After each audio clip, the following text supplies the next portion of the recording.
Welcome to this video where we'll show how Servicely can help automate HR processes and break down silos between HR and IT while fulfilling requests using Agentic AI. In this very first example, we'll start out with the self-service portal in Servicely, and we'll come in and we'll onboard a new employee.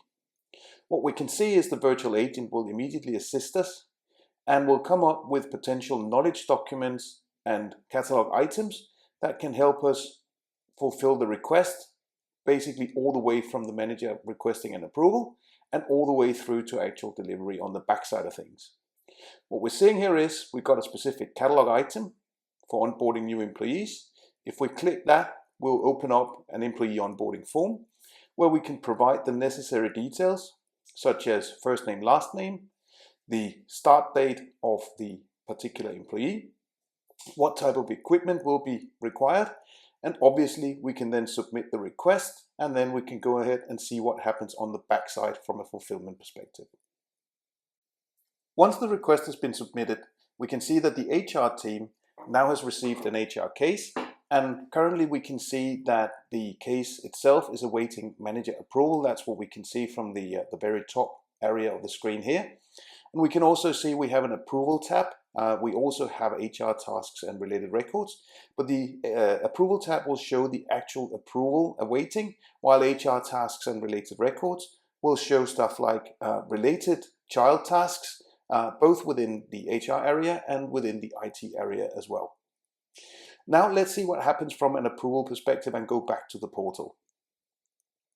In the portal, we can see that the manager that's required to actually approve the HR case and move forward in the workflow can see an approval that sits here. The manager can come in and view specific details in terms of what happens next and update the case with specific information. Or they could, of course, just go ahead and approve the approval directly from the self-service UI by simply clicking the approval button.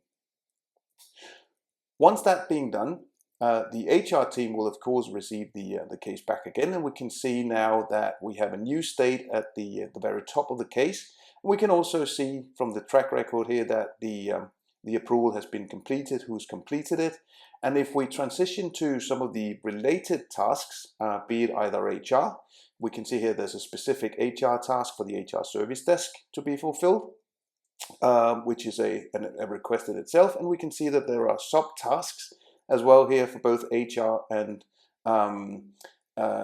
IT to fulfill as part of the particular case handling. Now let's have a look at one of the ways that we can break down silos and how we can leverage Agentic AI to progress the work and become more efficient. We'll do that by investigating one of the IT tasks that sits underneath the particular HR case. Right? Remember, data can be completely segregated here, so IT would not be able to come back and view the relevant HR data. They just have a child task, which is the one that we're currently looking at. We can also see that this is a provisioning task, right? So what we can see here is that we also would need to provide just a quick provisioning classification. And then down at the bottom right corner, we can see we have an agent execution button. What that means is we can now engage the Agentic AI capabilities of the platform and thereby have Servicely help us through the use of Agentic AI to go ahead and complete this task. And remember, this is platform capability. It can happen for not only the IT tasks, but also for the HR tasks if we needed to, say, go external to another system for instance, a background check. And we can see that the system is automatically using the multitask orchestrator generated tasks for us that now sits on the platform. Some of them automatically closed. And of course, any manual task would have been highlighted here as well. So that's how we can leverage Agentic AI and the HR capabilities of the platform to break down silos.